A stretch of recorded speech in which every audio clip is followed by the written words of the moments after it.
Hey everyone, welcome back. Today we're discussing ideal versus real gases. So, if you remember from our previous video,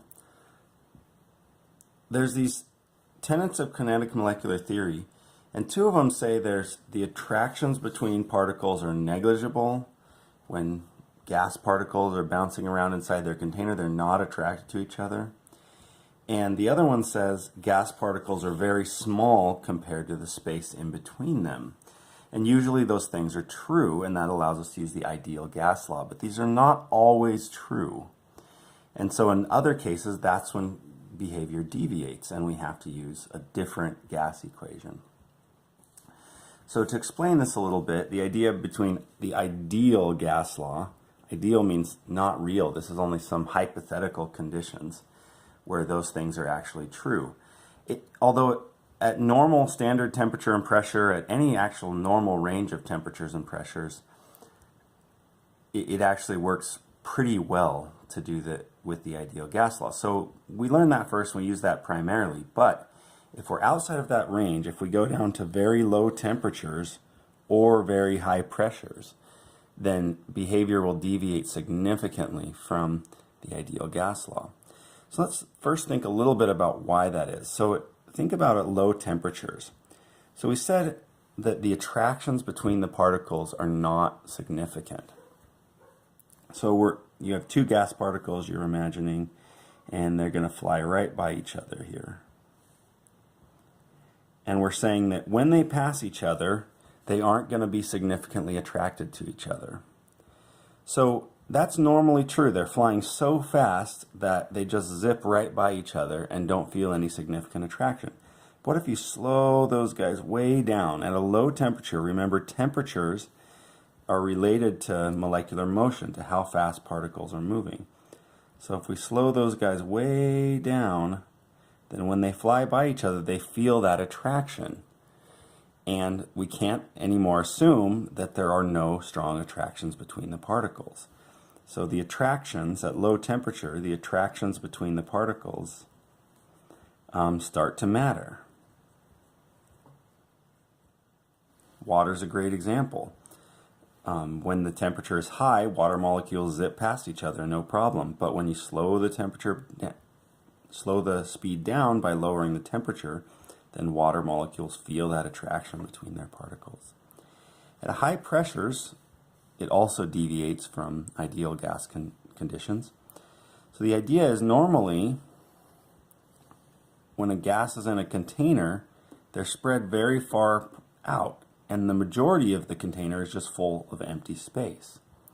But if you compress this down all into a much smaller container, all that same gas, they start to get closer together.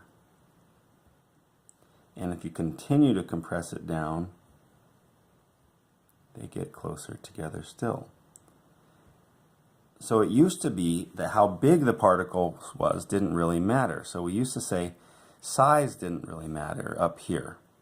Because if this particle here might have been a little bigger, did that really make a big difference? That didn't change the condition, where the majority of this is still full of empty space, even if these particles were all double size. It didn't really significantly change the condition. But as we go down, if we double the size of the particles, see, that seems to make take up a bigger percentage of the space available. And if you come down here and double the particles, you're taking up a much larger percentage of the space available. So down here, when you compress things down to very high pressures, size matters. The size of the particles matters. So if you lower temperatures, the attractions start to matter a lot more. And if you increase the pressure, you condense it down, then size matters a lot more. So we need a new equation to deal with that. And in the case where size matters and attractions matter, we have this equation. This is van der Waals equation. So there are two terms here, A and B, and A deals with the attractions between the particles. So this term here helps us account for the attractions between the particles. And this term here that has the B in it helps us deal with the size of the particles. Other than that, it's just like ideal gas law. PV equals nRT. Oops, I'm doing this all off the screen. So let me pull this down and restate. It's shaped like the ideal gas law. PV equals nRT. But we've added these two terms here with A to deal with the attractions between the particles, and this term here with the new constant B to deal with the size of the new particles. So it's really straightforward. Other than that, it's just algebra. It just gets a little messy because you have a lot of new terms. It's not PV equals nRT, it's P plus A times n over V squared times V minus n times B equals nRT. So that is a lot more complicated to do, but it's doable. And when we need to, when we go to those different conditions where the attractions and size matters, then you just need to bite the bullet and use van der Waals equation. Just a side note here before we go on to some examples is that there are actually many equations to deal with real gases. And van der Waals is just the first one you study, usually in the series. So if you go on to this field at all, there's easily 10 more equations that you might use under different circumstances. In my total education, I've used about 4 of them. So don't expect that you'll have to learn all of those at some future point. But you may go on to use a few more of them. All right, so we want to do this problem here. We want to calculate the pressure of nitrogen with both equations, but under 2 different sets of conditions. So here's nitrogen's constants. The first conditions are at standard temperature and pressure. Standard temperature, and 1 liter of gas, 22.4 liters. So we should get out the standard pressure as a result. So 273.15 Kelvin, 22.4 liters, 1 mole. And we'll calculate that pressure using the ideal gas law and van der Waals equation, just to see how it compares. Then we'll go to very non-ideal conditions, where we've lowered the temperature from 273 down to 50 Kelvin. And we've lowered the volume, we've compressed it from 22.4 liters down to 1 liter, but we've kept the same 1 mole of gas in the container. And we'll calculate it with both the ideal gas law and van der Waals equation and see what the difference is there. So the first thing we need to do is solve both equations for P, because that's what we're trying to calculate here. So the ideal gas law is PV equals nRT. And van der Waals equation is P plus A times n over V squared, parentheses around that whole thing, times V minus n times B equals nRT.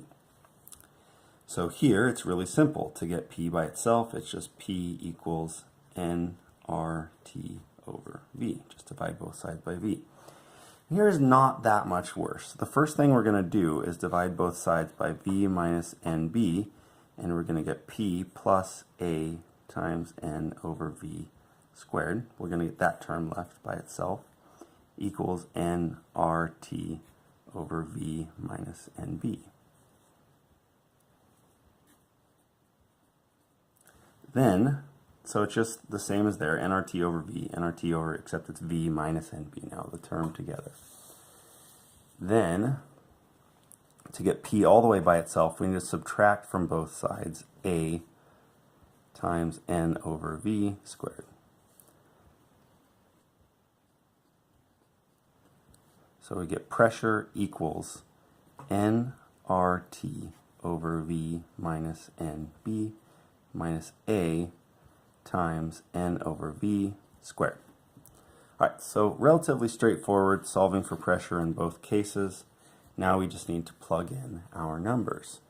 If we plug in our numbers here, pressure is equal to N is 1.00 moles. R is always, we're going to use the atmospheres. Notice in the gas constants for van der Waals equation, we're still using liters, atmospheres, and moles. So nothing's changing there. So R is 0.08206. liters times atmospheres per mole times Kelvin, temperature 273.15 Kelvin, and volume of 22.4 liters. So it's no surprise that we plug this in and we get 1.00 atmospheres for the pressure at conditions number 1. If we come over here, it gets a lot more complicated because there are now, plugging it in is really a mess because there are a lot of variables here. You plug it all in, pressure is equal to the 1.00 moles, 1.00 moles times the gas constant R, which is 0.08206 liter atmospheres per mole Kelvin, times the temperature, which is 273.15 Kelvin, divided by the volume minus N times B. The volume is 22.4 liters minus 1 mole times B, which is 0.0391 liters per mole. And then we have to subtract this whole term. A is 1.39 liters squared times atmospheres divided by moles squared. And then that's times N over V squared. And I'm running out of space, so I'm going to put times, and I'm going to write that term down here. Times N, which is 1.00 moles, over volume, which is 22.4 liters squared. So you plug that all into your calculator, you do all that work, and what are you going to calculate? Pressure equals 1.00 atmospheres. So under conditions number 1, for the ideal gas law, we calculate 1.00 atmospheres. For van der Waals equation, we calculate 1.00 atmospheres. Even with all that extra work, it was a waste of time. But now we know. So if we switch to those second conditions though, and come down here and just replace in the equation the numbers that changed. So here we went down to 1.00 liters. And here we went down to 50.0 Kelvin. Then what you get out in conditions number 2 is no longer 1.00 atmospheres, but 4.10 atmospheres. So you've significantly increased the pressure by compressing it down and lowering it. Let's see what result we get in van der Waals equation. Now, remember, this should be the more accurate one because it deals with the actual size of the particles and the attractions of the particles, which we need to now because we've slowed them down by lowering the temperature and compressed them into a smaller space. So we're going to come down here, and every place there were, the moles didn't change, R didn't change, but the temperature went down to 50. The volume went down to 1 liter. Moles didn't change, the constant didn't change. The other constant didn't change. The moles didn't change, but the liters went down to 1 liter. So we plug that back into our calculator, and in this case we get a pressure of 2.88 atmospheres. So that's a big difference. So the difference here is all error. This is much, much closer to the correct pressure at that temperature and volume. So that's a big error there. Here, there was no difference at all. Under our normal conditions, you're going to see very little difference to no difference. But if you do go drastically outside of the normal conditions, you will see a big difference. And this is absolutely not the correct calculation. This is pretty close to what we would actually observe. All right, thanks for joining me. See you next time.